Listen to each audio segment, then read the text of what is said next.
அனைவருக்கும் வணக்கம். 27 நட்சத்திரங்களை பற்றி சொல்லவிருக்கிறேன். நட்சத்திர வரிசையில் 5வது நட்சத்திரம் மிருகசீர நட்சத்திரமாகும். இந்த நட்சத்திரம் முதல் 1-2 பாதம் ரிஷபராசியில் வரும். ராசி அதிபதி சுக்கர் பகவான் ஆவார். நட்சத்திர அதிபதி செவ்வாய் பகவான் ஆவார். இவர்களுக்கு ஆரம்பத்தில் கடவுள் பக்தி குறைவாகவும் பின்னர் வயதான காலத்தில் கடவுள் பக்தி அதிகமாக இருக்கும். இவர்கள் பெரும்பாலும் விளையாட்டுத் துறையில் சிறந்து விளங்க வாய்ப்புள்ளது. படிப்பு இவர்களுக்கு சுமாராகத்தான் இருக்கும். பொது அறிவு அதிகம் உள்ளவர்கள் இவர்களே. தாய் தந்தை ஆதரவு அதிகம் பெறுபவர்களும் இவர்களே ஆவார்கள். ரிஷப ராசியில் உள்ள ஒரு சிலருக்கு வேலை சரியாக அமைவதில்லை. பலருக்கு அரசு உத்தியோகத்தில் இருக்க வாய்ப்பு உள்ளது. இவர்களுக்கு பெண் குழந்தைகளே அதிகமாக பிறக்க வாய்ப்புள்ளது.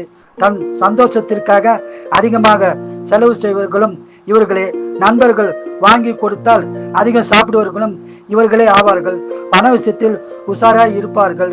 பொருட்களை பேரம் பேசி வாங்குவதில் திறமசாலிகள். பேசி காரியம் சாதிப்பதில் வல்லவர்கள். நல்ல எண்ணங்கள் சற்று குறைவானவர்களும் இவர்களே.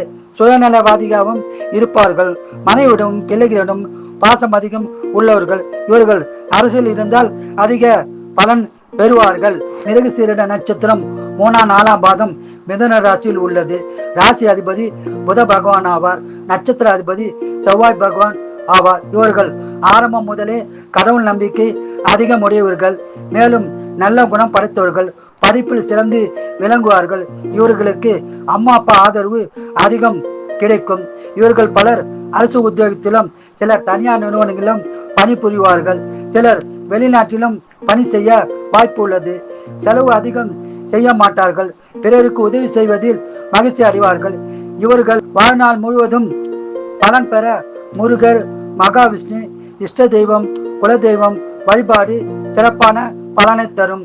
வாழ்க வளமுடன், நீங்கள் நலமுடன்.